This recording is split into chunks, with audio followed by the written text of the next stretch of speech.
ராதே கிருஷ்ண. நம்ம தினமும் பல பல புதுமையான விஷயங்களை தெரிஞ்சுக்கிறோம், கேட்டுக்கிறோம், கத்துக்கிறோம்.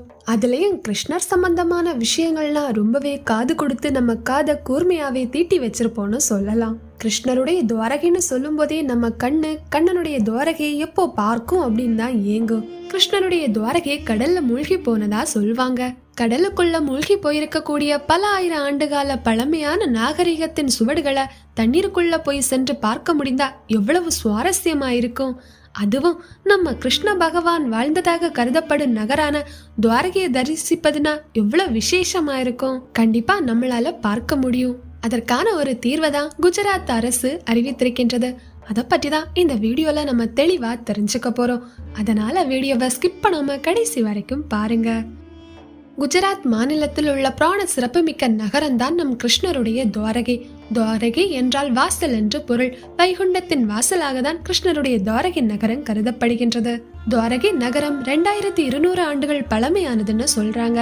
108 திவ்ய தேசங்கள்ல துவாரகை கோவிலுமே ஒரு திவ்ய தேசமாக மிகவும் பிரசித்தி பெற்றது.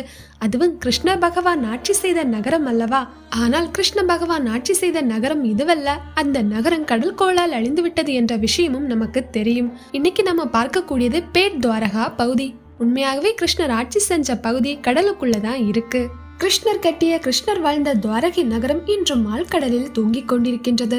அதற்கு காரணம் கிருஷ்ணர் வைகுண்டம் சென்ற பிறகு 7வது நாளில் பெரிய சுனாமி உருவாகி துவாரகை நகரை ஆழி பேரலை மூழ்கடித்தது. கிருஷ்ணர் என்ற பெயர் வெறும் நாடக கதாபாத்திரமோ கற்பனை கதாபாத்திரமோ அல்ல.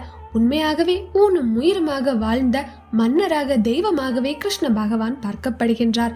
இதை உறுதிப்படுத்த பல ஆராய்ச்சிகள் மேற்கொள்ளப்பட்டது. மெரைன் ஆர்கியாலஜி டிபார்ட்மெண்ட்டை சேர்ந்த டாக்டர் SR ராவ் என்ற ஆராய்ச்சியாளர் தான் அரேபியன் கடற்கரையை ஒட்டிய குஜராத் கடற்கரையில் பல ஆராய்ச்சிகள் நடத்தி துவாரகை பற்றிய உண்மைகளை வெளி உலகத்திற்கு கொண்டு வந்தார். 1980 இறுதி காலகட்டத்துல தான் இந்த ஆராய்ச்சியை ஆரம்பித்து வச்சிருக்காங்க.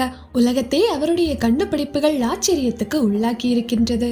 SR ராவ் இறக்குறதுக்கு சில வருடங்களுக்கு முன்னாடி நீங்க எப்படி கிருஷ்ணருடைய துவாரகை தான் இதுன்னு சொல்றீங்கன்னு கேட்டிருக்காங்க. அப்போ அதற்கு அவரோட பதில் என்ன தெரியுமா? Only the name board is மிஸ்ஸிங்னு பதில் தந்திருக்காரு.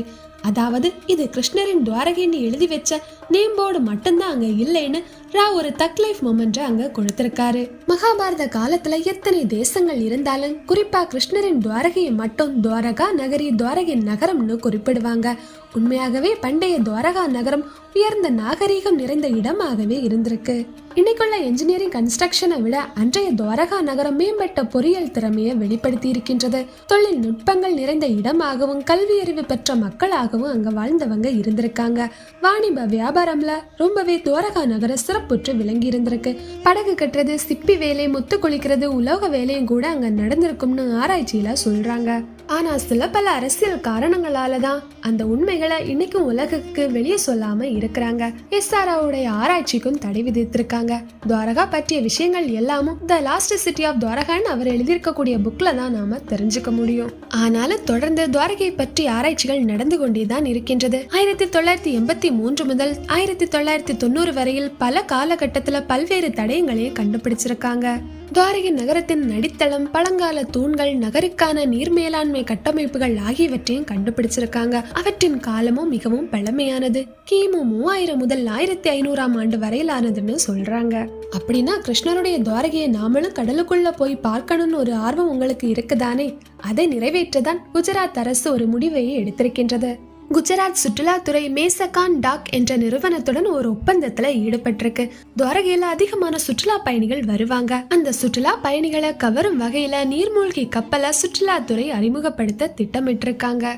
இப்ப நீர்மூழ்கி கப்பலை அறிமுகப்படுத்திட்டாங்க அப்படின்னா துவாரகை அருகே கடலுக்குள்ள சுற்றுலா பயணிகளை அழைச்சிட்டு போய் கிருஷ்ணருடைய துவாரகையை சுற்றி காமிப்பாங்க.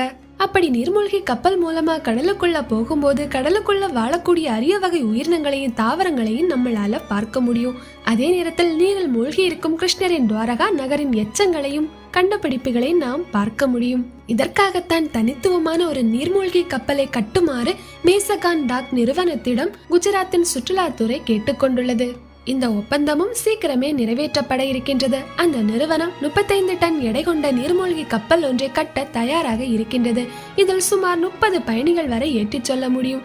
பயணிகள் இருவராக வரிசையாக அமர வைக்கப்படுவார்கள். அதில் இருக்கக்கூடிய கண்ணாடி ஜன்னல்கள் வழியாக கடலுக்குள்ள இருக்கக்கூடிய அற்புத காட்சிகளை கண்டு ரசிக்க முடியும். இந்த திட்டம் ரொம்ப வருஷம் கழிச்செல்லாம் வரலைங்க, சீக்கிரமே வரப்போகுது. இந்த 2024ஆம் ஆண்டு தீபாவளி நேரத்துல இந்த சேவையை அறிமுகப்படுத்தப்படலான்னு அரசும் அறிவித்திருக்கின்றது. இப்படி நீர்மூழ்கி கப்பல் பயணிகள் சேவை தொடங்கப்பட்டால் இந்தியாவின் முதல் நீர்மூழ்கி கப்பல் சேவை இதுவாகத்தான் இருக்கும். கிருஷ்ண பக்தர்கள் அனைவருக்கும் கிடைக்கின்ற ஒரு அரிய வாய்ப்பாகவும் இருக்கும்.